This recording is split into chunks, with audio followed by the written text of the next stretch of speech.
Baik, seterusnya soalan B. Berikut menunjukkan harga 3 barang yang dibeli oleh Hasan di pasar raya A. Ayam 4 kilo harganya RM62. Udang 4 kilo belah sekian. Sotong 2 kilo 44. Hitung baki wang selepas membayarnya. Aduh. Baik, jangan takut. Sabar. Bila baki maksudnya akan ada operasi penolakan. Daripada mana duit tu? Jangan lupa duit daripada atas tadi ni. Daripada atas ni. Jangan lupa ni. Ni. Jangan lupa. Okay, so kita bawa lah ke bawah. Jadi nak dapat satu markah sangat-sangat mudah. Sangat-sangat senang. Iaitu.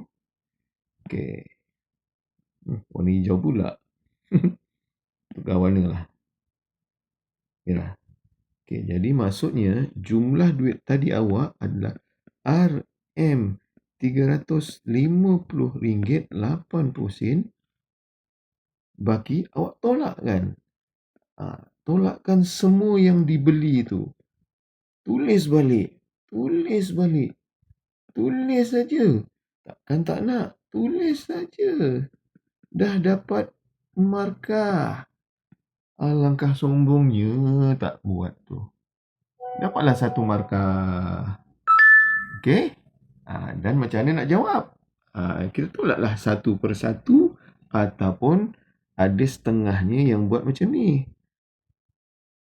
RM350.80 tolak dengan jumlah semua yang dibeli. RM62 tambah RM86.20 tambah RM44.20 pun dapat juga markah.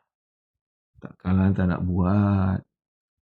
Allahu Akbar. Okey, so itu dulu akan dapat markah. So maksudnya apa? Sama ada awak buat tolak satu persatu ni dengan ini, dapat jawapan, tolak ini, dapat jawapan, tolak ini. Ataupun awak gabungkan semua ini dulu, tambah, tolakkan dengan yang ini. Okey? Boleh? Kalau boleh, cikgu nak padam. Tak dapat tu sebab ruangan tadi lah. Yelah, cikgu suruh tengok ruangan yang mana. Sekejap Okey, katakan cikgu suka nak buat yang tambah dulu. So, cikgu tambahkan ni. 62 tambah 867 14,87 Lepas tu cikgu tambahkan RM44.20 1812 9 sifar 192.90 dah habis. Okey, lepas tu baru cikgu tolakkan dengan yang ini ni. Okey, jadi cikgu buat kat mana lah? Buat kat sini lah. Ruangan tak cukup tak? 35 sifar 80 sen tolak dengan 192. Alhamdulillah. 192 apa? 192 90 sen. Cikgu tolak.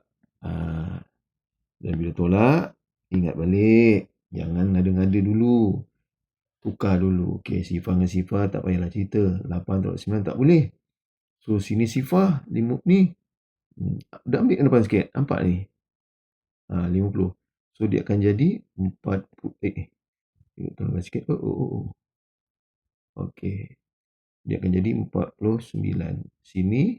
Tak cukup lah. Okey, dah. Boleh. Okey, jadi 9 tolak 2 boleh. 4 tolak 9 tak boleh. Akan dikacau 3 tinggal 2. Okey, ini caranya cikgu dah ajar dah. Sepatutnya dekat sini ada 10. Tapi cikgu tak nak buat. Okey, jadi kita buat lagi sekali. Cikgu usahakan. Cikgu khaskan kat sini.